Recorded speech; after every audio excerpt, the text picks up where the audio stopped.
Kenapa Mas? Kok ada bisnya? Kenyang banget. Lo tau gak sih kalau buang-buang makanan itu bisa berpengaruh sama iklim kita? Oh iya? Iya.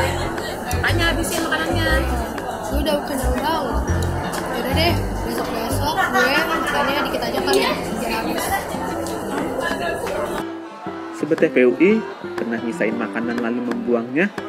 Menurut data The Food Sustainability Index, ternyata Indonesia merupakan negara penyumbang sampah makanan terbesar keempat dari 34 negara. Indonesia menyanyiakan sekitar 319 kg pangan per orang setiap tahun. Jenis sampah makanan tersebut terbagi menjadi dua macam, yaitu non-edible food dan edible food. Non-edible food adalah sampah makanan yang tidak dapat dimakan seperti tulang, cangkang, dan kulit. Sedangkan edible food adalah sisa makanan yang masih dapat dimakan dan berakhir di tong sampah. Kalau nyisin makanan enggak sih? Pernah. Karena rasanya nggak enak. Karena suka kenyang gitu sih. Sebenarnya, berapa sih jumlah sampah makanan yang diproduksi di UI?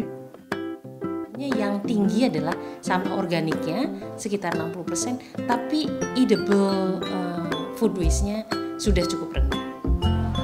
Sebagai perbandingan saja, sampah sisa makanan di Fakultas Teknik Universitas Indonesia mencapai 4 ember dalam satu hari. Ternyata, sampah makanan ini nggak bisa dianggap sepele Sobat TVUI. Akumulasi sampah makanan dapat menjadi salah satu kontributor perubahan iklim. Juga yang menarik adalah sampah food waste ini sebetulnya menghasilkan metana yang jauh lebih besar daripada sampah-sampah lainnya. Metana ini adalah gas rumah kaca yang kita tahu bersama kalau dia diemisikan dalam jumlah besar, dia akan memberikan efek yang disebut dengan efek perubahan iklim.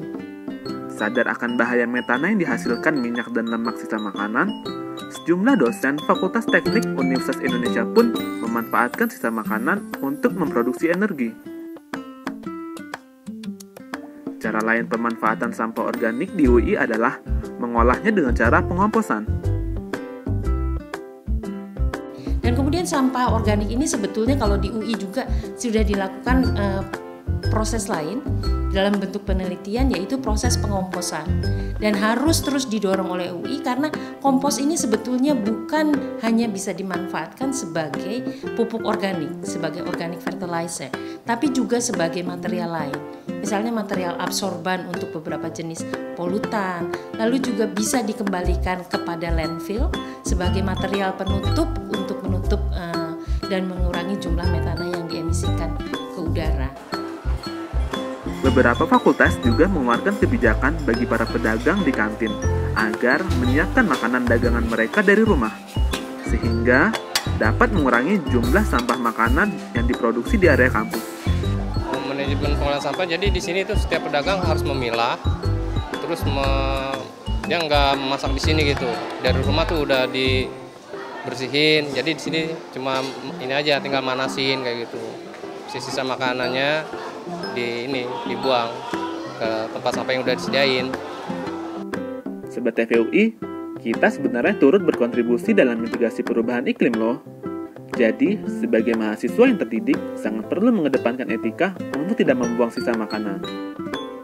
Tips dari teman kita ini bisa ditiru sobat, agar kita tidak turut andil menjadi penyumbang sampah makanan. Yang pertama, mungkin dari pribadi kitanya sendiri harus menghabiskan makanan, jangan sampai makan itu mubazir. Yang kedua, mungkin dari pihak departemennya atau dari pihak kantinnya bisa menyediakan tempat khusus buat nyimpan makanan, sampah-sampah makanan, terus bisa didaur ulang jadi pupuk atau jadi apa biar lebih bermanfaat gitu. Gimana Sobat TVUI? Masih mau nyisain makanan?